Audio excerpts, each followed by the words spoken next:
malaki po ang ating pong pag-asa muli sa ating pong kalamansi, na kung saan ay naghihintay po tayo ng ating pong presyo na hindi natin ito mapitas. Yun nga po yung ating sinasabi nating pamamaraan sa ating mga ka-farmers. Huwag lang po kayong maiinip doon po sa inyong lugar. Kung mababa po ngayon ng kalamansi, tiisin mo lang naman na huwag pitasin. Huwag po kayong sumabay doon sa kamurahan. Pag sumabay kasi kayo mga katribya doon po sa kamurahan ng inyong ng presyo, diyan na nga po yan babaratin ang inyong kalamansi. Pero tayo mga katribya, ayan kahit yan palagyan natin na meron tayo makukuha po na madilaw, pagka umangat naman po mga katribya po ang presyo po ng kalamansi, pati po yung dilaw nito umaangat din.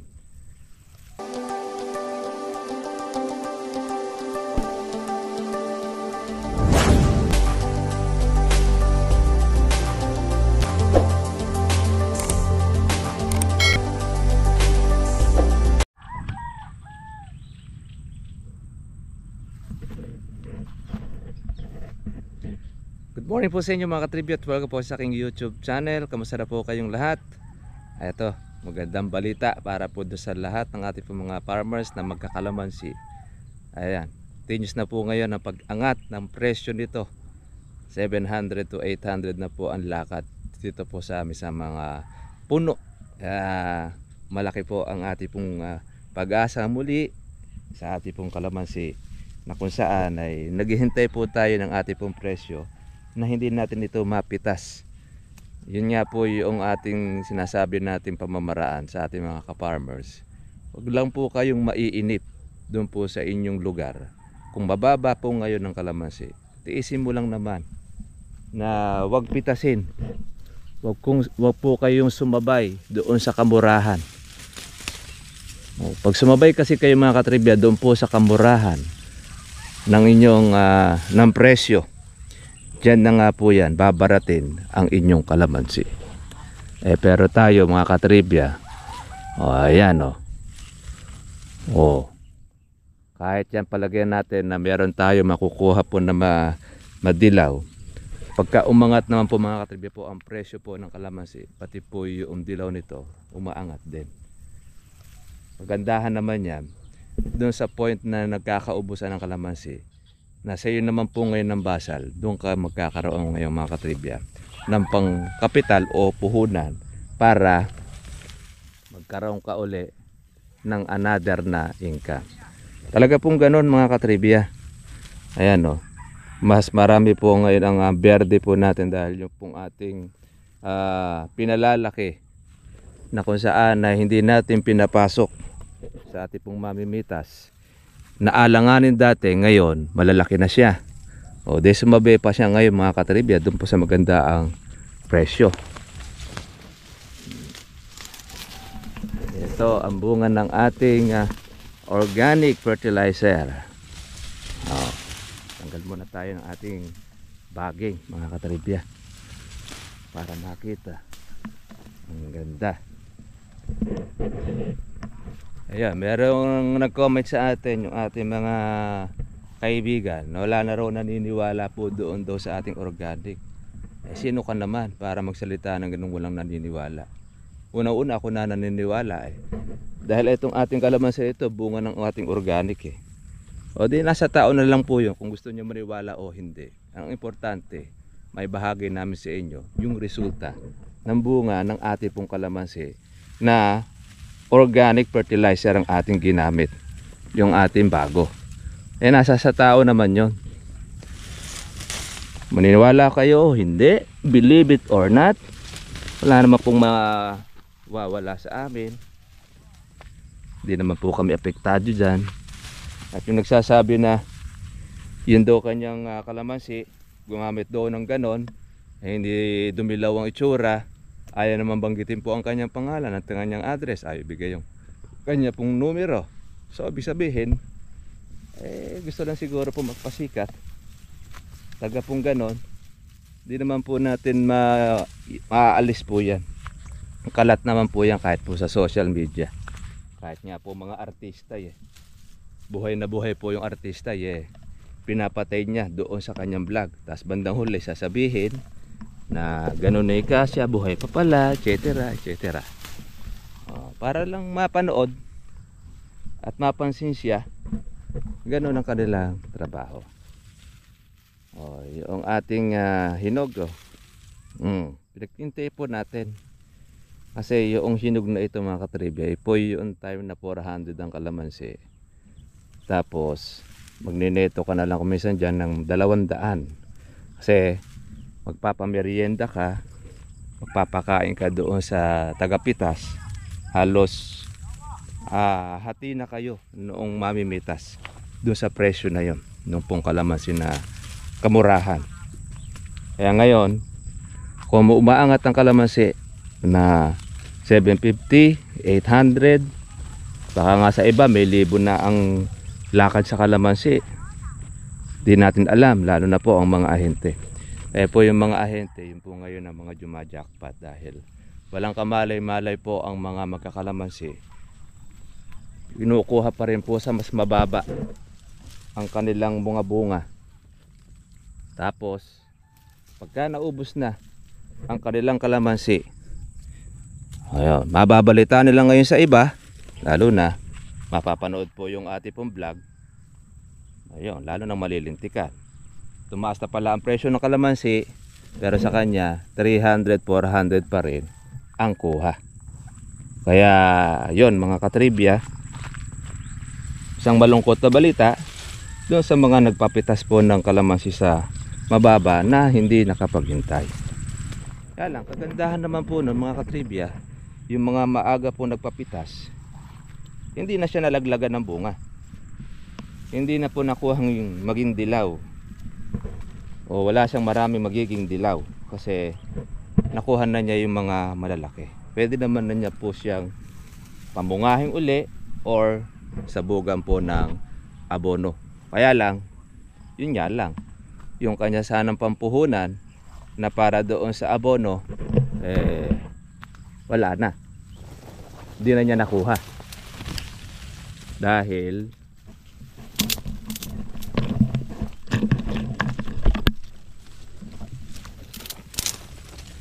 yan, ito yung isa sa sakit ng kalamansi, ang fungus. Yan, yung puti-puti na yan, tinatanggal po ito. Kaya dapat tatapon mo siya sa malayo, pwede mo siyang sigan. Yan. Pero noong tayo po ay gumamit nito, ating organic, ay kumonti. Bagamat di natin sinasabi na zero, na totaling patikuan ay mawawala ang ating mga fungus. Hindi, di po natin sinasabi yan. Kundi bagkos, nakakapag-prevent siya ng ating natawag na fungus. Natutuyo ang sanga. Dati-rate, nung tayo gumagamit ng ating mga synthetic, ay mas marami po ang mga natutuyong sanga. Ngayon, ayan, di nabawasan tayo ng trabaho. Lumaki na. Wow, kaya tamang-tama po yung ating nakitang melon na kalamansi, tataas ang presyo. Yun po yung aming palatandaan. Pag nakakita kami na mayroong melon na kalamansi, parang variegated ang tawag po ng iba doon, meron na kaming hudyat o palatandaan. Yan o. Kaya po mayroon pa tayong pataba. Pataba natin ito para po doon sa kanyang puno. Dito po sa amin mga katribya, yung ating po mga kapitbahay, yung kanilang kalamansi ubos na, napitas na po sa mababa. May malungkot na balita dahil hindi sila nakatsempo ng pag-angat po ng presyo. Tayo naman, syempre, yung naghintay, merong inaabangan. At ito na nga yun. Wag lang po tayo mga katribya pong maiinit. Tsaka wag lang nyo po masyadong magiging insecure sa inyo pong kalamansi na marami pong dumidilaw. Talaga pong ang dilaw, ang reject, kasama na po yan.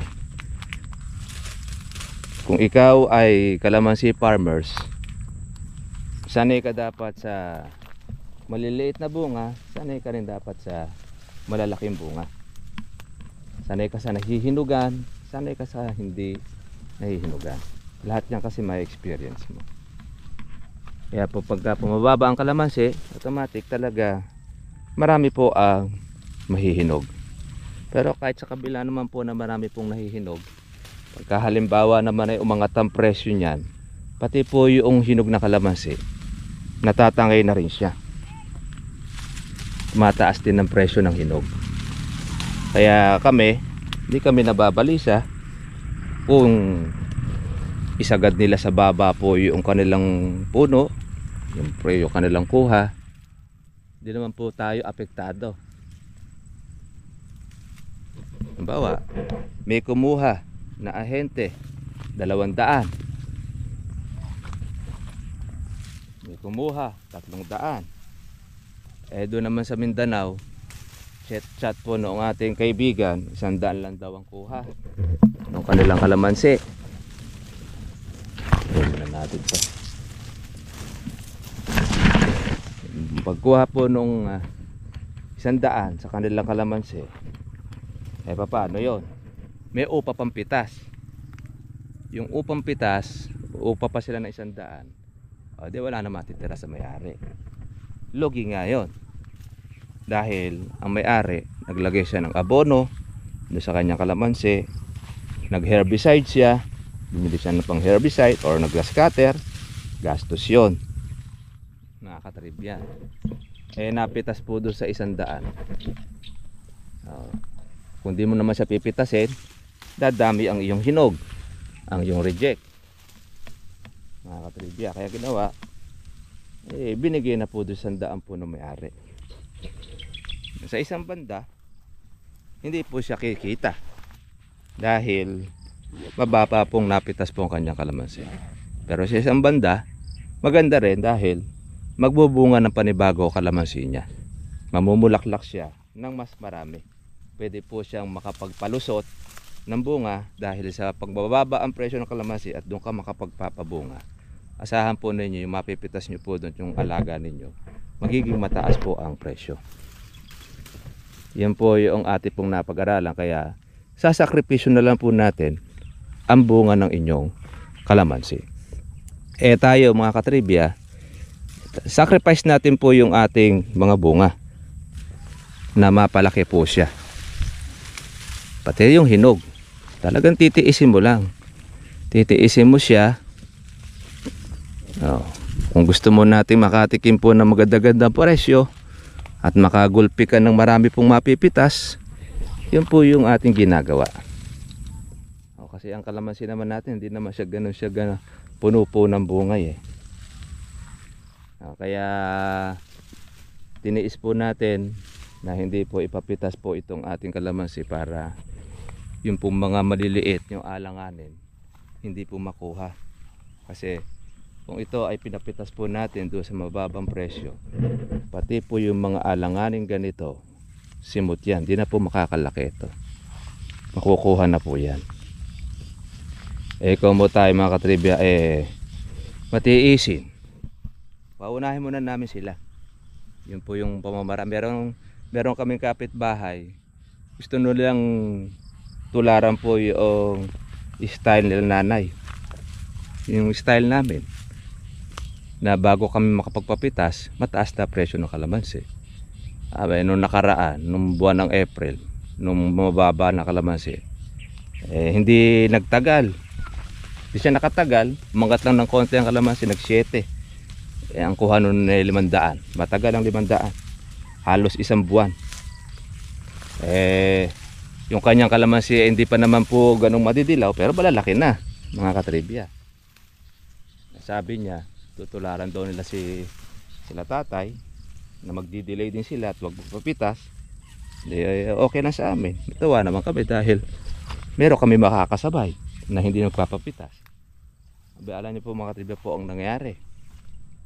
Nung mag-7 na ang kalamansi at nakita niya yung kalamansi niya medyo may marami-rami na rin po ang dilaw. Pinapitas. Saktong-sakto. Nung maubos na ang kanyang kalamansi, naglibo naman ang presyo ng kalamansi. Ay doon naman po yung sa atin nahuli natin po yung presyo na yun. Yung maganda. Ngayon hanggang sa nagtuloy-tuloy na. Hanggang sa nag 1.5 na ang kalamansi, talagang marami talagang dilaw.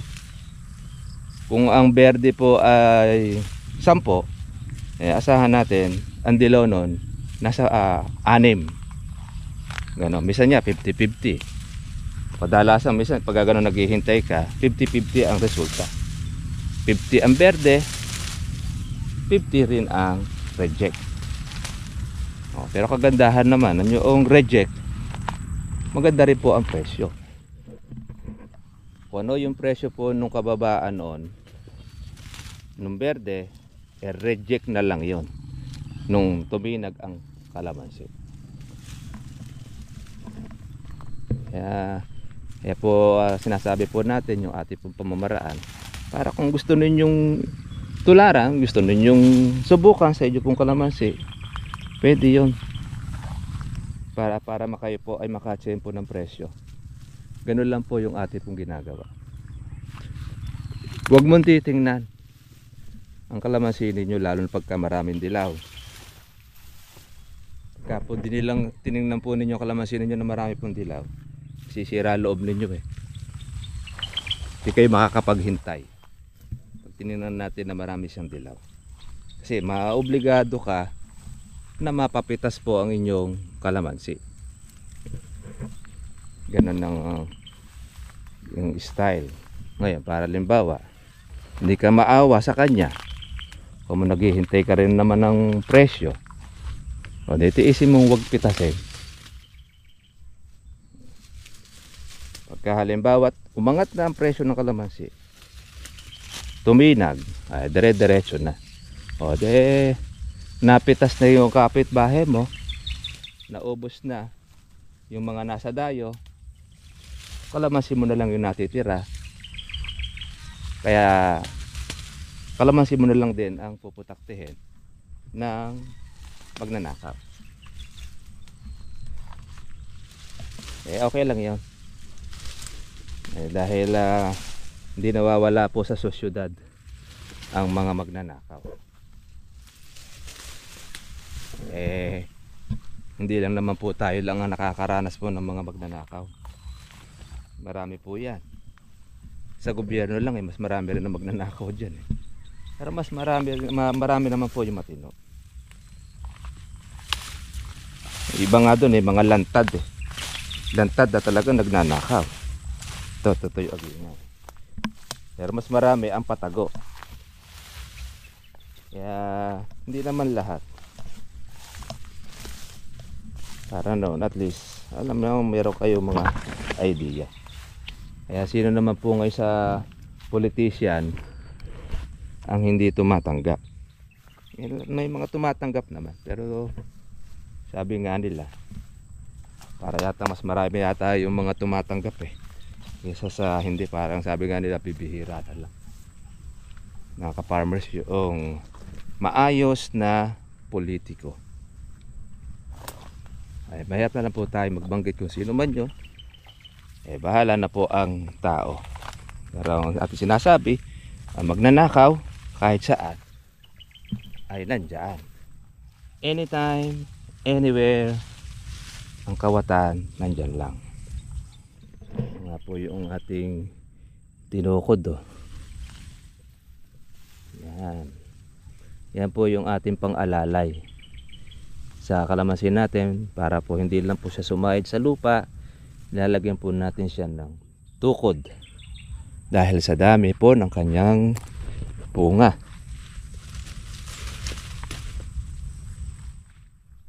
Dito tayo madalas mga katribya po nakakahuli na ay nakakakita po nung kawatan. Itong dulo na ito ay sigurado naman babalik at babalik ang mga tulongges. Uy, meron tong kuha ng dapo. Ano? Sarap ang pitasin. Wow, tingnan ninyo oh.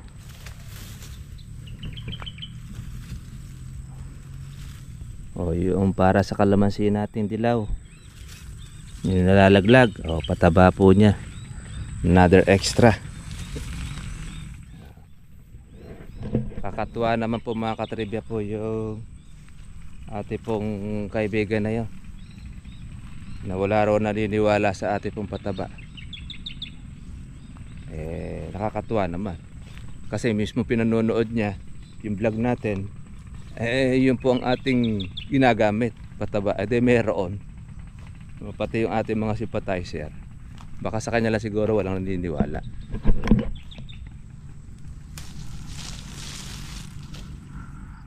Ano nga oh. Itong ating kalamansi na ito ay 3 taong mahigit.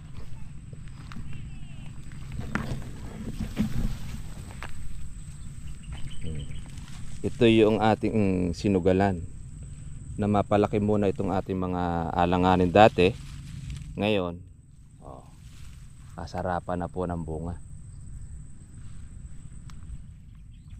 Kaya mapapitas man po natin ito, tsak makukuha na rin po yung alanganin.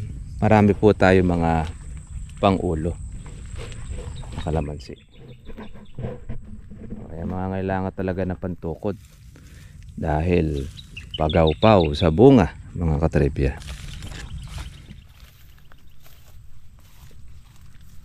Kailangan lang natin siyempre tsaga-tsaga lang mga ka-farmers. Huwag kayo maiinip. Sa kalamansi po talo ang inip. Pag nainip ka, hindi ka makakatsempo ng magandang presyo. Alam nyo kung bakit po mayroong mga nakaka-jackpot po sa kalamansi. Ganun lang yon, matiisin siya. Tignan nyo ito, kapal. Anong kapal yan.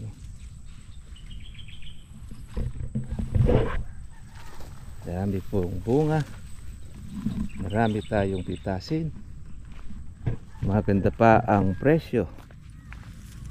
Kaya doon sa pag marami po ang bunga ng kalamansi ninyo at ganyan umaangat, ang nasusunod na po nagpe-presyo po dyan, hindi na po ang ahente, hindi na rin po ang buyer. Ang nasusunod na po dyan, yung pong mismong may-ari, kung ano yung gusto niya. Kumbaga, panahon naman po ngayon ng may-ari yung kalamansi. Kung mababa ang presyo ng kalamansi, panahon po yun ng mga ahente tsaka ng buyer. Pero pagka ganyan umaangat ang presyo ng kalamansi, chance naman po natin ng mga may-ari na mapataas ang bunga, ang presyo nito. Ayan yan, no? Hindi nila pa pwedeng baratin ang kalamansi ninyo, lalo na kung napakarami po ng berde.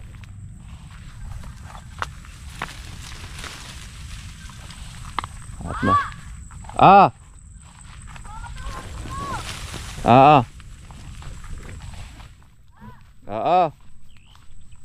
ayan, atid ko lang po ang aking may bahay. Tutasan na ng San Leonardo. Ayan, tayong linisin, tayong mag herbicide. Kaya tsaga-tsaga lang mga katribya.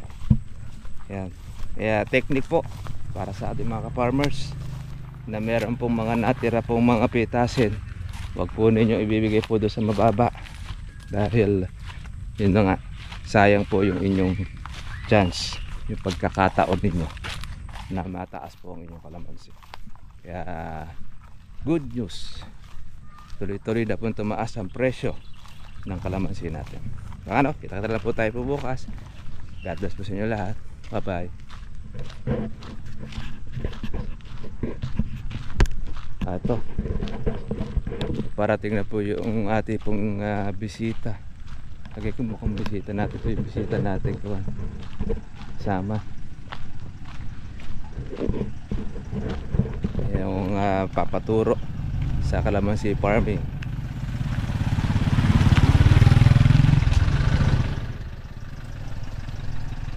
Hello po sir. Ay po, kumusta na po? Umaga po. Buti nakarating kayo. Kala ko Opo. di na kayo darating eh. Salamat sa pagtanggap. Opo. Sige po, dito na po tayo sa kawan. Pakuha nyo na lang Dito po. na lang? Opo, i-ganyo na lang po para at least hindi Dahil po ko ng makakuha. bahay po. Nagtanong po kayo doon. Oo. Oo. Dito po yung sa atin. Ano ka lang? Opo, ikuha nyo na lang po. Yan. Yung pong ating pong bisita na kung saan po magpapaturo po sa kalamansi farming. Pa.